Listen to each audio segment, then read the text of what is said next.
اعوذ باللہ من الشیطان الرجیم بسم اللہ الرحمن الرحیم لا جناح علیکم ان طلقتم النساء ما لم تمسوهن او تفرضوا لهن فریضہ ومتعوهن علی الموسع وعلی المقتر قدر متاعا بالمعروف حقا علی المحسنین۔ سورۃ البقرہ آیت نمبر 236۔ طلاق قبل الدخول کی صورت میں مہر کے وجوب اور عدم وجوب کا بیان، یعنی دخول سے پہلے اگر طلاق ہو جائے تو مہر واجب ہوگا نہیں ہوگا، اس بارے میں بیان۔ لا جناح علیکم، تم پر کوئی گناہ نہیں، یعنی مہر کے بارے میں کوئی باز پرس نہیں ہے۔ ایسی صورت میں مہر شوہر کے ذمہ واجب نہیں ہے۔ آگے وہ صورت ذکر کی جا رہی ہے، ان طلقتم النساء ما لم تمسوهن، اگر تم عورتوں کو ایسے وقت طلاق دے دو جبکہ ابھی تم نے ان کو چھوا بھی نہ ہو، یعنی اگر تم نے ہم بستری اور خلوت صحیحہ سے پہلے ہی طلاق دے دی، او تفرضوا لہن فریضہ، یا ان کے لیے کچھ مہر بھی مقرر نہ کیا ہو، یعنی تم نے نکاح کے وقت کوئی حق کے مہر بھی مقرر نہ کیا ہو، پھر کسی وجہ سے صحبت یا خلوت صحیحہ سے پہلے ہی طلاق دے دی، تو اس صورت میں تم پر کوئی حق کے مہر واجب نہیں ہے۔ ومتعوہن، اور انہیں کچھ سامان دے دو، یعنی وہ عورتیں جن سے نہ تو خلوت صحیحہ ہوئی ہو، نہ ہی ہم بستری ہوئی ہو، نہ ہی حق کے مہر مقرر کیا گیا ہو، بلکہ محض نکاح کے بعد انہیں طلاق دی جا رہی ہو، تو ایسی عورتوں کو جدائی کے وقت کچھ نہ کچھ دے دو۔ کم سے کم یہ ہے کہ ایک جوڑا ہی دے دو تاکہ اس کا کچھ غم کم ہو جائے اور اس کے ساتھ کچھ حسن سلوک ہو جائے۔ وعلی الموسع قدر، اور وسعت والے پر اپنی حیثیت کے مطابق ہے۔ وعلی المقتر قدر، اور غریب آدمی پر اپنی حیثیت کے مطابق ہے۔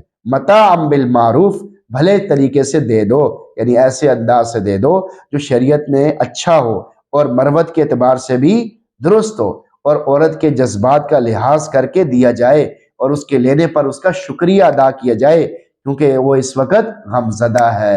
حقا علی المحسنین، ایک لازمی ذمہ داری ہے نیک لوگوں پر، یعنی سب مسلمانوں پر یہ لازمی حق ہے۔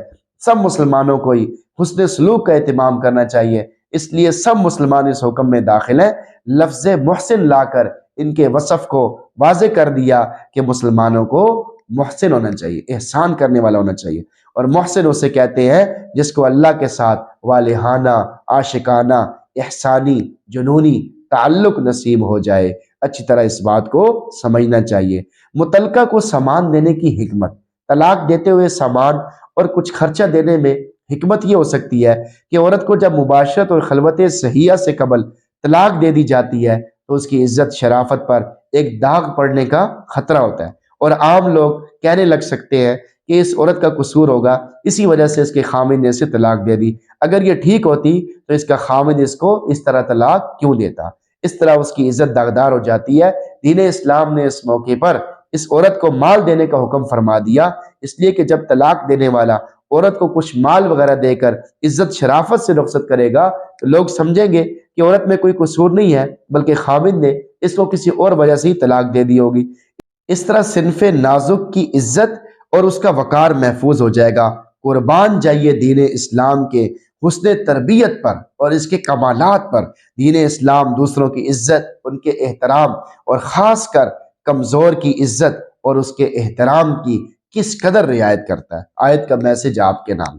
حسن سلوک کی اہمیت، اس آیت میں طلاق جیسے معاملات جس میں فریقین کا ایک دوسرے سے سخت اختلاف ہو جاتا ہے، حتیٰ کہ نوبت علیحدگی تک بھی پہنچ جاتی ہے، اس میں بھی حسن سلوک کا حکم دیا گیا ہے۔ اس سے عام زندگی میں حسن سلوک کا ایک دوسرے کے ساتھ اہتمام کا کتنا بڑا اشارہ ملتا ہے، سمجھنے والوں کے لیے اشارے ہی کافی ہوتے ہیں۔ نمبر 2، طلاق کے معاملات کو اللہ تعالیٰ نے خود قرآن میں بیان کیا ہے تاکہ مرد عورت ایک دوسرے کا خصوصی خیال رکھے، ایک دوسرے پر معمولی سی بھی ظلم و زیادتی کرنے سے بچیں، کیونکہ یہ انتہائی نازک معاملات ہیں۔ اس لیے اللہ تعالیٰ نے مردوں اور عورتوں کو خصوصی طور پر سمجھایا ہے اور نصیحتیں کی ہیں۔ عموماً طلاق کا معاملہ بہت بڑے فتنہ فساد کا باعث بنتا ہے، اس لیے اللہ تعالیٰ نے خصوصی طور پر فریقین کو تنبیہات بھی کی ہیں تاکہ اس کی نوبت آسانی سے نہ آئے اور لوگ طلاق سے بچ جائیں۔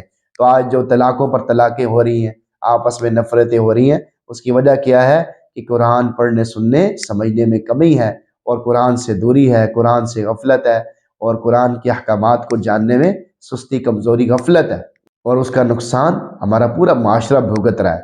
تو اللہ تعالیٰ سے دعا اللہ تعالیٰ ہمیں اس آیت کو اچھی طرح سمجھ کر عمل کرنے کی توفیق عطا فرمائے، اور ہم سب کو قرآن پڑھنے، سننے، سمجھنے کا بھی اہتمام نصیب فرمائے۔